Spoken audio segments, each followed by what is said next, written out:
Bonjour à toutes et tous, je suis ravie de vous retrouver pour les Sustainability Days d'Accenture. On le rappelle, ce sont 10 sessions pour créer la transformation durable au cœur des entreprises. Et aujourd'hui, dans cette session, nous allons voir comment déployer l'ambition publique pour la transition écologique avec 3 invités. Nous avons Hugues Tourelle, le directeur exécutif santé et services publics chez Accenture. Nous avons également Chantal Joanneau, la présidente de la Commission nationale du débat public.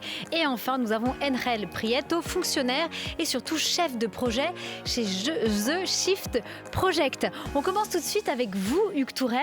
Alors tout d'abord, pourquoi Accenture considère que le secteur public a des rôles multiples à jouer dans la transition écologique ? Alors, Cyrielle, le secteur public, il a une dimension multiple et de mon point de vue, joue 3 rôles fondamentaux. Le premier, c'est un État régulateur. Donc en termes de régulation, c'est lui qui va fixer la norme, c'est lui qui va fixer le cap et c'est lui qui va ordonner tout ça. Il le fait au niveau national et on le voit au travers de la stratégie nationale bas carbone, de la loi climat et résilience, mais il le fait aussi au niveau local quand on voit les villes qui prennent des décisions sur les schémas de circulation par exemple. Donc en termes de régulation, c'est donc lui qui donne le ton. Il a un deuxième rôle qui est aussi fondamental qui est c'est un émetteur de carbone, au même titre que toutes les entreprises. Et donc, il a sa propre empreinte carbone à traiter. Et donc, les mêmes questions que les entreprises, des questions autour de la mobilité de ces fonctionnaires. Et quand on parle mobilité, c'est à la fois des mobilités professionnelles, mais aussi les mobilités domicile-travail, que les entreprises se posent de la même façon. Il a la rénovation des bâtiments, il a la question de l'énergie qu'il utilise. Et donc, en tant qu'émetteur de carbone, il doit lui-même se poser ces questions-là et donner un rôle fondamental d'exemple. Et le dernier rôle qu'il joue, qui est aussi un rôle clé, c'est que c'est aussi un producteur. Et on le voit au sein de certains opérateurs, certaines collectivités. Je vais prendre un exemple. Quand une collectivité a réinternalisé sa gestion de l'eau, elle doit elle-même gérer toute la question de sa chaîne de valeur et de la production de carbone. Et à ce titre-là, elle peut jouer un rôle de structuration de filière. Et c'est ce rôle-là qui est aussi très intéressant pour l'État. C'est comment lui va donner le là sur la structuration des filières de demain. On le voit avec le plan France 2030. Quand on regarde les investissements annoncés, il y en a beaucoup dans le terme de structuration des industries de demain. Et donc ça, c'est 3 rôles fondamentaux. Donc en tant que régulateur, en tant qu'émetteur de carbone et surtout aussi en tant qu'acteur de cette transition écologique. Donc du coup, selon vous, quels sont les 2 ou 3 sujets majeurs pour ce secteur public justement sur ces enjeux de transition écologique ? Je pense que le premier enjeu, c'est la transformation durable. Enfin, comment intégrer la durabilité dans la transformation publique ? On le voit et je pense qu'Enrel en parlera sur comment l'État peut introduire cette question de durabilité dans sa transformation publique. Si je reprends Action publique 2022, mais je pense qu'on fera un topo dessus, on voit que l'enjeu de durabilité est très peu intégré à ce stade-là. Et donc c'est une vraie question de demain, c'est comment intégrer cette notion de durabilité dans la transformation publique.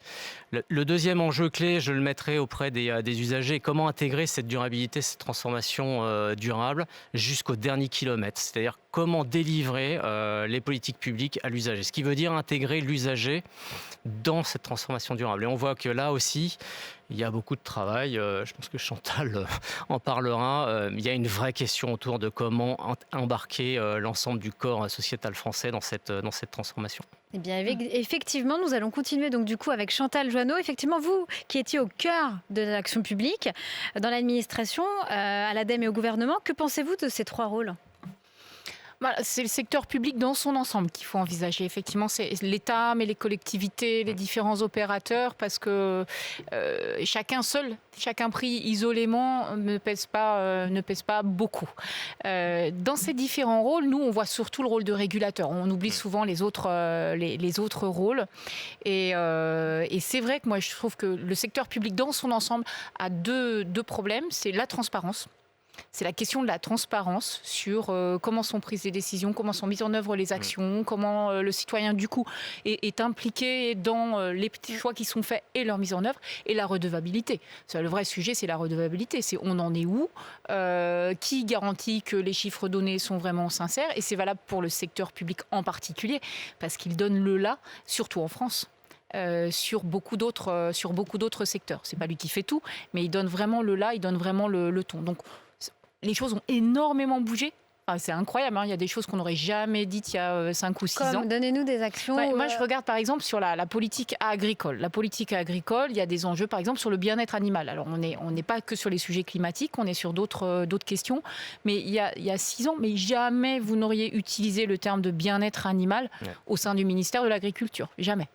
On a eu l'écocide aussi. Quand même, l'écocide, qui s'est imposé au secteur public plutôt. Vous avez également, vous avez agi, vous étiez au cœur justement pour lancer des transformations, pour sensibiliser les agents, les citoyens, les entreprises. Est-ce que vous avez réussi ces actions ? Personne n'a réussi. Pourquoi ? Parce que les enjeux ils sont tellement radicaux, ils sont tellement importants qu'on bouge, les choses bougent. Moi, je regarde juste, là, je suis à la Commission nationale du débat public. Donc, on fait du débat public sur tous les grands projets qui ont un impact sur l'environnement. Entre mon arrivée à la tête de la CNDP en 2018 et maintenant, il y a eu un changement radical. C'est que maintenant, plus personne ne conteste la transition écologique, les changements climatiques. C'est le de tous les débats publics. Donc, il y a des vraies belles évolutions et on voit plein d'engagements de la part des collectivités, ça bouge beaucoup. Les acteurs locaux, notamment au niveau du C40, vous en pensez quoi ? Les acteurs du C40, ils bougent, mais vraiment énormément. On a toujours trop tendance à regarder ce que ne font pas les autres plutôt que de regarder ce qu'ils font. Donc ça bouge beaucoup, et ça bouge jamais assez parce que la transformation est tellement radicale pour atteindre l'objectif de 1,5 degré. C'est vraiment un changement qu'on peut qualifier d'écosystémique qu'il faut entreprendre, qui touche aussi bien tous les secteurs, mais en même temps. Et donc, c'est la conception d'un nouveau modèle de développement sur lequel on est totalement balbutiant. Parce qu'aujourd'hui, on nous propose que des alternatives de décroissance et ce n'est pas l'alternative, manifestement, qui est choisie. Non. Alors, il y a une question également. J'aimerais bien savoir, connaître votre avis sur tout le bilan. Il y a le plan d'action de l'Union européenne sur l'économie circulaire qui avait, par exemple, fixé un objectif de recyclage de 65% des déchets municipaux à horizon 2035. On en est où là-dessus ?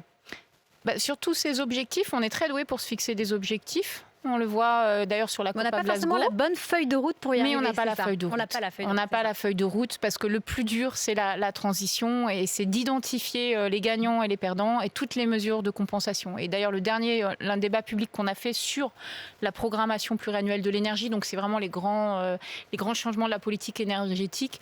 Les deux sujets qui sont sortis massivement de ce débat public, c'est la transition écologique est vécue comme une injustice sociale.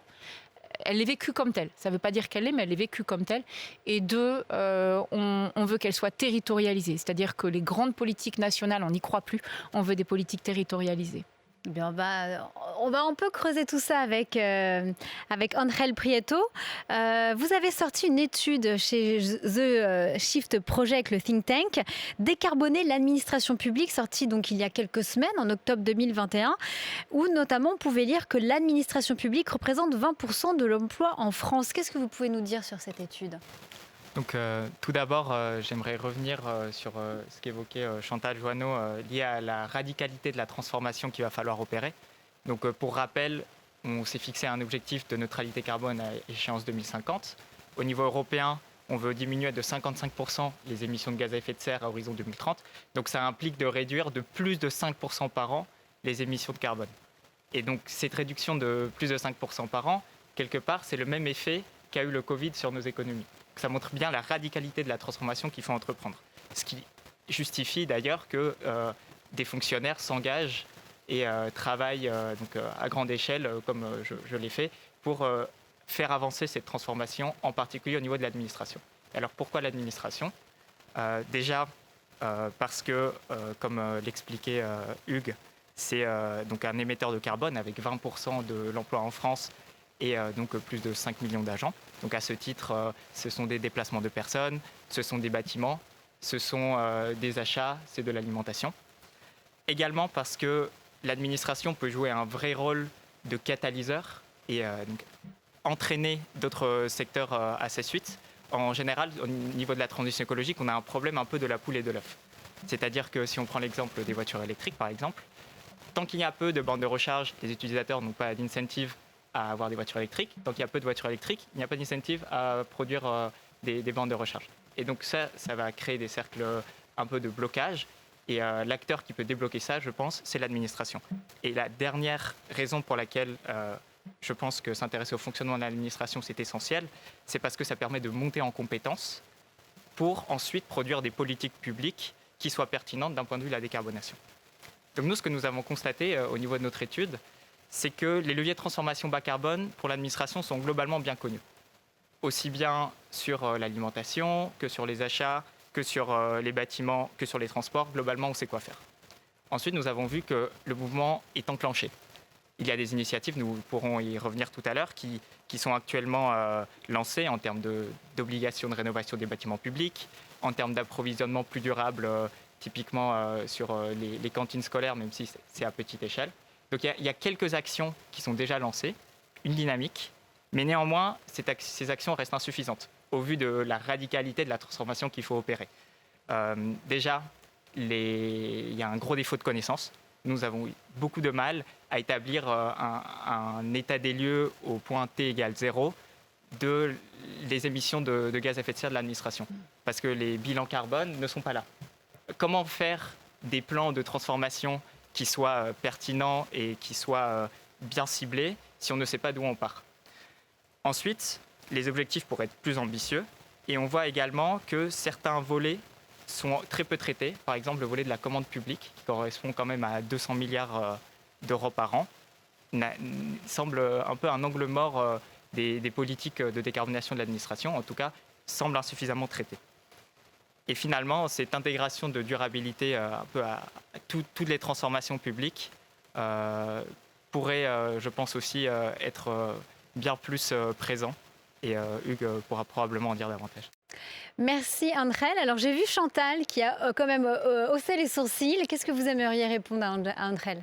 Alors, j'ai haussé les sourcils parce que je vais parler comme une ancienne combattante, mais en 2007, on a fait le Grenelle de l'environnement, on a fait une grande loi en 2008, et tous ces objectifs ont été votés, mais tout le monde la main sur le cœur, en 2008. C'est-à-dire 20% de bio dans les cantines publiques, dans les 6 ans. L'objectif de rénovation de 500 000 logements par an. Et là, on est quand même longtemps après. On se refixe les mêmes objectifs, on fait les mêmes constats. On n'a pas tellement avancé. Les bilans carbone des administrations, mais c'était dans le Grenelle. Et d'ailleurs, il y avait même un objectif que chaque administration ait un budget carbone et qu'elle s'y tienne. Et donc, tous les gouvernements, je pense, ont été sincères dans leur volonté de mettre en œuvre. Mais enfin, résultat des courses, on est en 2021 et on est au même constat. On n'a pas tellement avancé ça a avancé, mais enfin pas suffisamment, et en tout cas pas par rapport aux objectifs fixés en 2008, sur la mise en œuvre du bio, sur tous ces sujets-là. Et donc c'est bien la preuve on peut se fixer des objectifs, mais la question c'est quel chemin on prend pour y arriver. Et la question, c'est que soulève notamment Greta Thunberg à la COP26, on en revient à parler de bla, bla, bla. Vous vouliez rebondir, Hugues? Oui, moi je suis d'accord avec Chantal. En fait, ce que j'avais envie de dire, c'est tous ces éléments, on les connaît depuis des années. En fait, et la question, et vous l'avez dit, on est devant une telle radicalité qu'on ne peut plus se permettre de perdre à nouveau 4 ans, 5 ans pour se refixer ces mêmes objectifs. Donc la vraie question qui est devant nous, c'est tous ces plans, on les connaît. Donc comment on les met en œuvre maintenant et comment on a un gouvernement qui, dès le premier jour de son quinquennat, en fait, va prendre cette question et la mettre en œuvre, en fait. Alors justement, comment on construit un véritable dialogue État-citoyen, Chantal, sur les enjeux de développement durable? On a une chance en France, c'est qu'on a une constitution qui dit que sur tous les grands projets qui ont un impact sur l'environnement, il faut informer et associer les citoyens au débat. Et ça, c'est mis en œuvre sur tous les grands projets qui ont un impact sur l'environnement. Les usines, les autoroutes, les chemins, les lignes ferroviaires. Les référendums, ça, on avec le fait. Les aéroports. Ça, on le fait. Simplement, effectivement, on ne le fait pas sur les politiques publiques. On le fait sur les projets, mais on ne le fait pas sur les politiques publiques, ou peu, ou difficilement. On l'a fait. La Convention citoyenne était un bon exemple. Ça part vraiment d'une volonté de dire les citoyens vont eux-mêmes proposer des décisions pour mettre en œuvre la transition écologique. Vous êtes contente du bilan finalement de cette Convention citoyenne ? Le bilan en citoyenne ? termes de propositions, ils ont pris des propositions qu'on connaît et qui sont de bon sens et qui vont dans le bon sens. Et comment ça a été intégré justement dans cette loi climat ? Et c'est toujours ça, c'est que comme la Convention, elle a été faite, mais on n'a pas fixé les règles du jeu sur justement le lien à la décision, quelle garantie on offre sur le fait que ça va être vraiment transmise sans filtre au Parlement.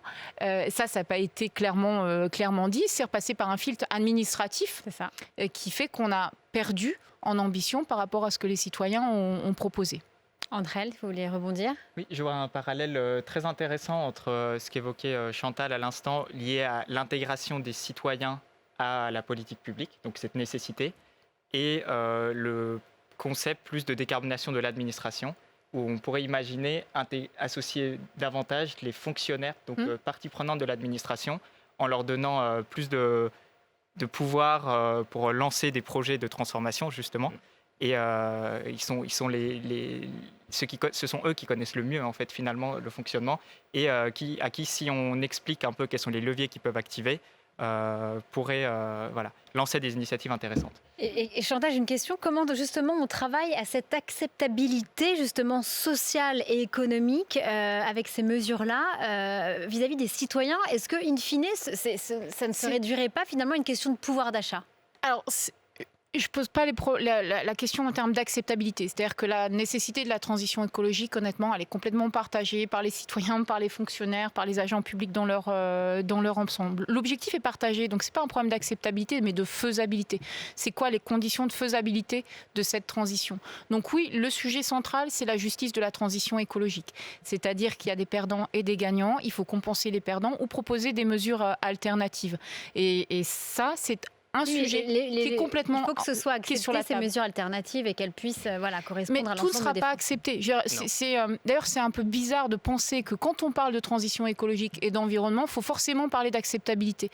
Quand on parle de mesures sociales ou de mesures économiques, jamais vous posez la question en termes d'acceptabilité. Ça, c'est vrai. Hugues, vous voulez rebondir ? Oui, moi je suis totalement aligné. Il y a 4 éléments qui font qu'un individu ou une organisation vont changer. La question de la compréhension. Je pense que, Chantal, vous avez raison, la compréhension, tout le monde l'a. Alors après, est-ce que tout le monde comprend exactement ce que veut dire 2,5 degrés, 3,5 degrés ? Je ne suis pas sûr. Mais donc là, on a une question sur l'aspect compréhension. Le deuxième sujet, c'est la faisabilité. Vous avez raison, c'est... je bouge si c'est faisable, y compris de mon point de vue. Et là, je trouve qu'on a un peu de travail à faire pour expliquer aux citoyens comment lui peut faire pour bouger. Le troisième sujet qui est la question de comment on l'aide à bouger. Prenez l'exemple de la mobilité dans les territoires. Dire à une personne, vous aviez un véhicule diesel, demain, prenez un véhicule électrique. Et quand on regarde cette question du pouvoir d'achat, et quand même, il y a l'incitation financière. Et le quatrième élément, c'est la question de l'intérêt. Est-ce que moi, j'ai intérêt à bouger ? Et je pense que là, vous avez raison, Chantal. Tout le monde, on aura des gagnants et des perdants. Il faut compenser les perdants et il faut limiter l'impact pour les perdants, en fait. Mais c'est vrai que c'est ça qui fait que les gens vont bouger. La compréhension, elle est là. Je trouve que les 3 autres axes gagneraient à être un peu plus au cœur des débats, en fait. Effectivement, et selon vous, comment on fait justement pour construire ce travail de co-construction avec les citoyens ? Moi, je pense que déjà, il y a une urgence, on l'a dit, on n'est plus dans... Il n'y a pas de débat là-dessus. Effectivement, on a 10 ans pour agir au maximum. Est-ce qu'on peut se contenter de petites mesures prises par des administrations ? Je pense que la trajectoire à 2050, zéro carbone, elle fait qu'on n'a plus le temps maintenant. Donc c'est maintenant une vraie transformation, d'ampleur et qui est multiforme. Chantal, vous avez raison en disant... L'État, c'est l'État central, c'est les collectivités, c'est des opérateurs, c'est des territoires. Donc la transformation, elle ne peut pas être unique, uniforme partout, en tout lieu du territoire. Et donc cette question, d'abord, il faut la question. C'est pour ça que je parlais tout à l'heure de durabilité dans les politiques publiques. Il faut que désormais, chaque réflexion de politique publique intègre cette notion de durabilité. C'est fondamental et on le voit, je pense qu'Angel rebondira sur Action publique 2022 encore une fois. Dans Action publique 2022, qui devait donner là d'ici 2022, cette question de la durabilité, elle n'est pas ou peu présente. Je ne sais pas ce que vous en pensez, ce que tu en penses Angel, mais... Je suis d'accord. En regardant les priorités d'action, prenons l'initiative Action publique 2022, regardons la description très haut niveau des objectifs. Une fois qu'on a lu ça, on s'attend à ce que la durabilité, la transition bas carbone soit au cœur de cette action. Et en fait, ce n'est pas du tout le cas. C'est mentionné de manière assez marginale. Et je pense que là, on a... Comment on l'explique du coup ?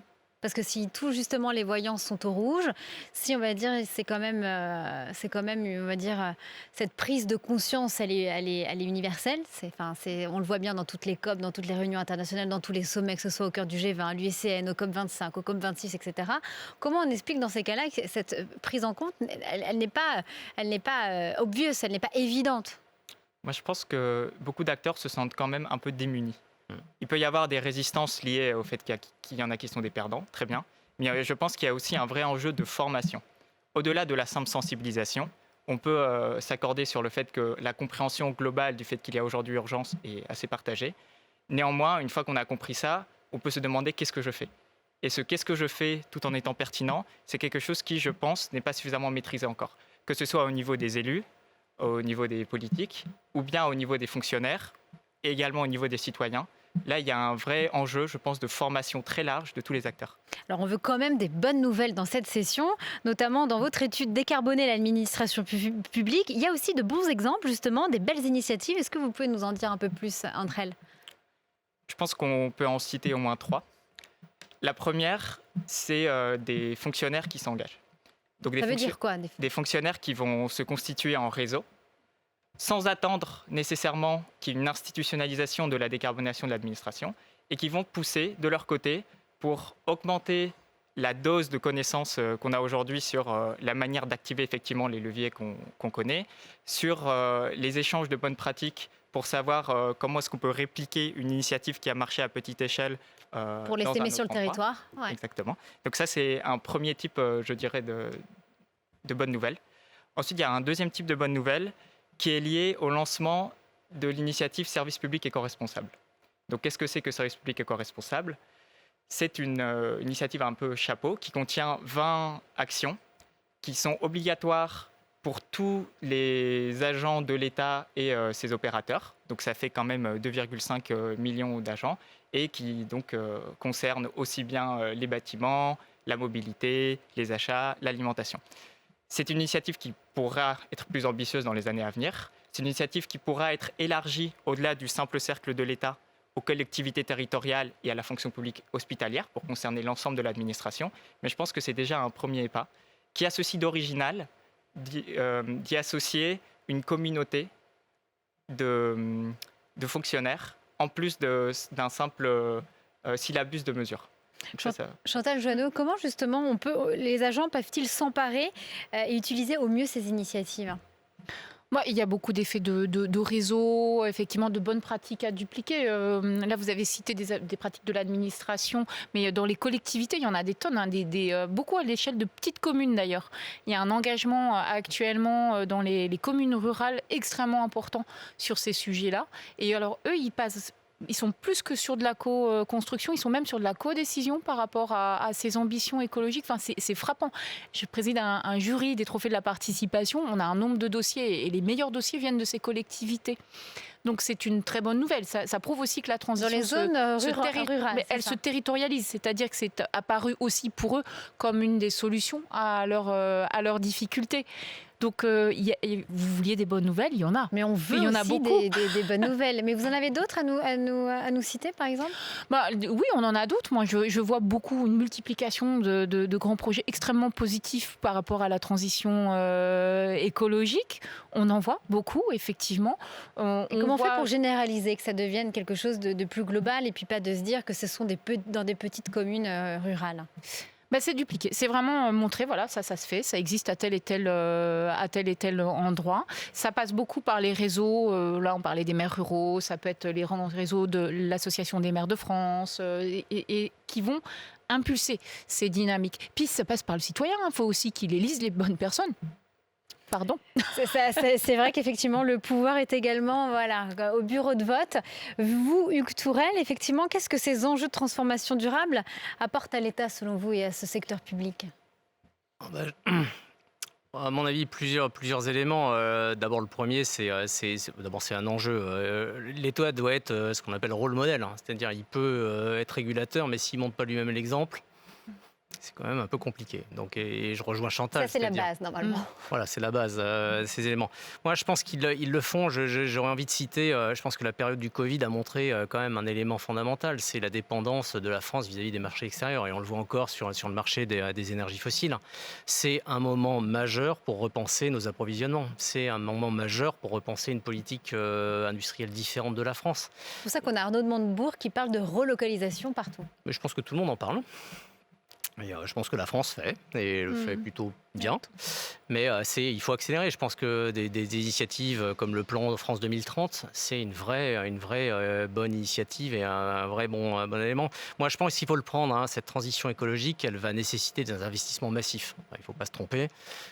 C'est pas, il va falloir mettre de l'argent sur la table, mais c'est un enjeu de maîtrise des dépenses publiques de demain. Puisque quand on fait cette transition, je vais prendre un exemple, les mobilités, on parlait, mais les mobilités, demain, avec l'émergence du télétravail, eh bien, ça va permettre de réduire cette mobilité, donc de faire des économies. Alors après, il faut traiter les conséquences de la digitalisation, traiter effectivement cette question de est-ce que tous les Français sont dans l'ère numérique et comment on accompagne les 20% de Français qui sont en dehors de cette ère numérique. On l'a traité parmi ces sessions d'Accenture de Sustainability Days. Voilà, mais donc c'est un investissement massif, mais c'est un retour sur investissement qui va être probablement massif aussi. Et ça va permettre, tout à l'heure je le disais, il faut se servir de ça comme émergence des nouvelles filières de demain. Et donc c'est l'émergence des nouvelles filières économiques de demain pour la France, de nouvelles rentrées d'argent pour la France en fait. Et qu'est-ce que vous attendez on est en plein cœur de la COP26. Qu'est-ce que vous attendez comme engagement des États? Parce qu'effectivement aujourd'hui, on en est à... c'est un échec. Greta Thunberg est quand même suivie par des millions de jeunes à travers le monde. Elle est clivante peut-être, mais en attendant, elle est quand même porte-parole de cette jeunesse aux quatre coins de la Terre. Il parle d'échec. Est-ce que vous êtes d'accord? Alors qu'à côté, c'est vrai qu'il y a des engagements, il y a 16,5 milliards qui sont alloués de la lutte contre la déforestation, il y a le pacte global sur le méthane où il y a quand même plus de 100 signataires pour réduire les émissions de méthane à travers le monde. Vous en pensez quoi? Je laisserai Chantal. Moi, je vais répondre que je vois le verre à moitié plein. Voilà, pas le verre à moitié vide. L'absence de la Chine et de la Russie, par exemple, c'est vrai que c'est assez problématique, puisque c'est quand même... il y a aussi le Brésil aussi. Le Brésil. L'annonce de l'Australie ce matin, là, qui continuerait à exporter du charbon, notamment aux États-Unis, n'est pas une bonne nouvelle. Après, il faut regarder... et la Chine qui va ouvrir de nouvelles centrales à charbon. Voilà. Et donc, je pense qu'il faut voir le verre à moitié plein. Je pense qu'il y a eu pas mal d'annonces qui sont intéressantes. On a reconfirmé l'objectif de maîtrise. Tout le monde a acté le fait qu'on n'était plus à 1,5 degré, mais que ça va être probablement beaucoup plus que ça. 2,7. 2,7. Et donc, je pense qu'il faut regarder ça. Après, moi, je le regarde à l'échelle de la France. Il faut que la France soit un acteur leader dans ce monde-là. Et donc... probablement fasse davantage et montre l'exemple en fait. Chantal? Mais je partage à 200%. Il y a l'annonce aussi de l'Inde.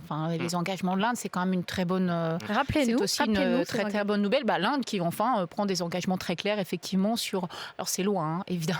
C'est 2070. On est encore à horizon 60. L'Arabie Saoudite, neutralité carbone à horizon 2060. Oui, c'est loin. C'est loin. Et donc par rapport aux exigences imposées par les changements climatiques, effectivement, c'est beaucoup trop loin. Mais ce qu'on attend de la COP26, c'est pas seulement des engagements en termes d'objectifs, c'est des actions. Concrètement, c'est qu'est-ce qu'on fait, quoi, une feuille de route. On revient toujours au même sujet. Je pense qu'il faut arrêter de débattre pendant des heures à l'Assemblée nationale ou dans les grandes enceintes sur les objectifs.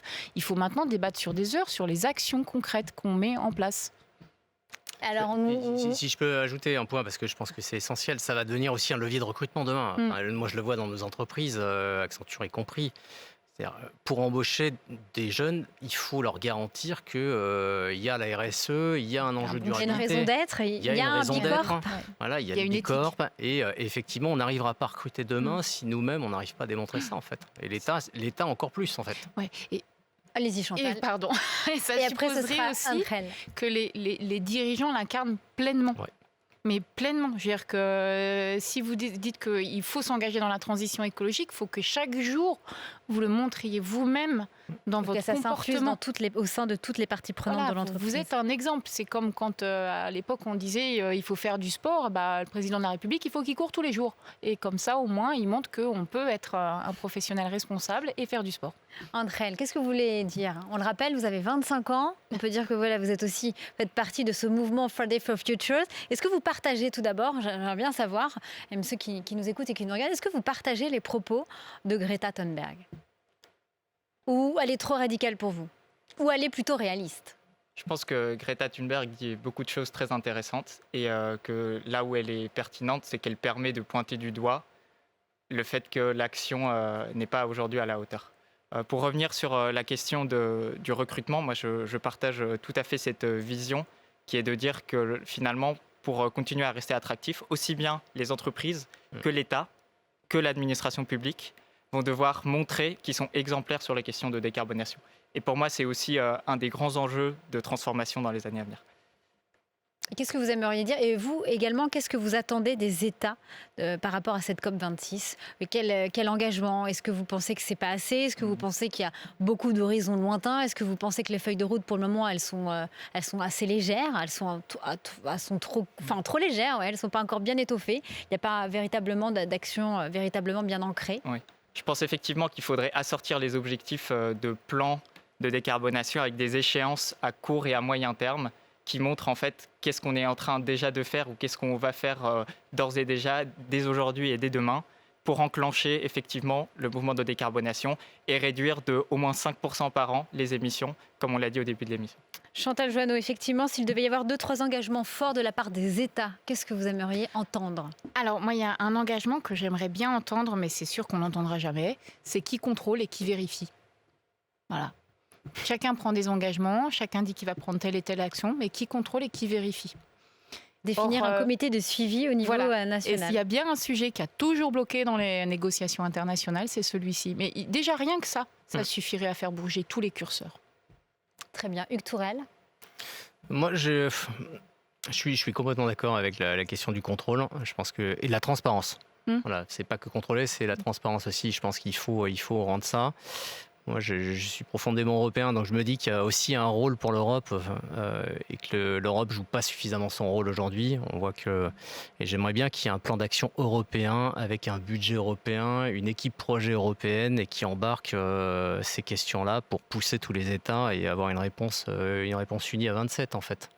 Je pense que là, ça permettrait de faire bouger les choses. Le mot de la fin?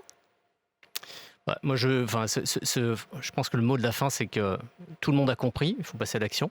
Voilà, et c'est le temps de l'action maintenant. Et je pense que c'est plus le temps des discours et c'est vraiment il faut qu'on construise. Je pense que maintenant, sinon on ne tiendra pas la trajectoire. Andrel? Pour ma part, j'adhère totalement à ce qui vient d'être dit. Et je pense que la question de la formation et de la sensibilisation, comme je le disais précédemment, est également essentielle.